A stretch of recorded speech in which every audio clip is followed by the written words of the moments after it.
dogs in his work in raising awareness against their cruelty, so I don't want to take that away from him, but I do want to highlight some of the absolute hypocrisy and double standards in his moral stance against certain species of animals. So in this May 2020 interview, he states he's been eating vegan and feeling much better, but still eats fish. Because I lost 3 stone in 6 months. Now, is it the vegan diet? Mainly. Well, actually, I know, I do eat fish. Right, so you're a pescatarian. Yeah, so it's a combination of all things together, but it does work and it's not difficult. Do you feel better for it? Oh God, yeah, mentally and physically. You and I. Well, Simon, last time I checked, fish are intelligent animals who want to live.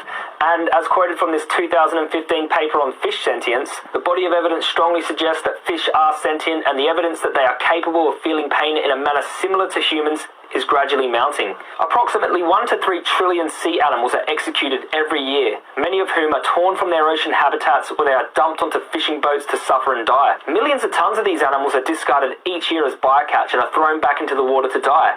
Hundreds of thousands of these animals include dolphins, sea turtles, whales, shark and other sea animals.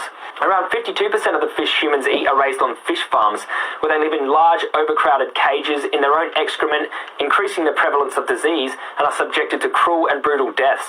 Now, this Good Morning Britain interview just gets more and more interesting when the interviewer brings in a dog that was rescued from a dog meat farm Simon helped to shut down.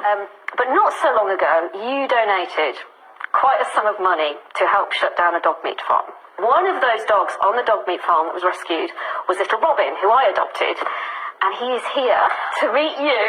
God, that was friendly. Okay, let's say hello. Look at that. Campaigns.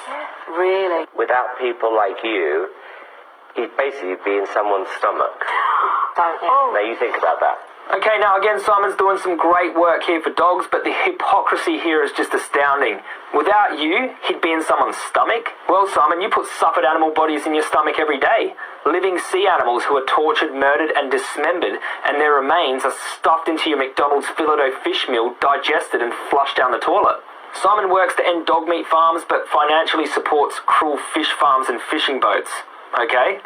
So don't these sea animals matter morally? Don't the animals discarded as bycatch matter morally either? In another interview with ITV, Simon describes eating dogs like eating your friend. It's like eating your friend. The fact that you're eating, such a kind, helpless, sweet animal. Now, Simon, I get why you focus your time on dogs. You see them as companions because of your cultural conditioning. But many people don't see dogs as friends. Some cultures see them as food. I think we need to steer away from placing our own arbitrary value on animals based on our cultural conditioning and start treating animals with respect based on their intrinsic value. If these beings are conscious, have the ability to suffer and experience well-being, then we should treat them accordingly. You advocate for the rights of dogs, which is honourable, but you then pay for intelligent sentient beings like fish to be hooked in the face and cut up into pieces for a meaningless, fleeting meal.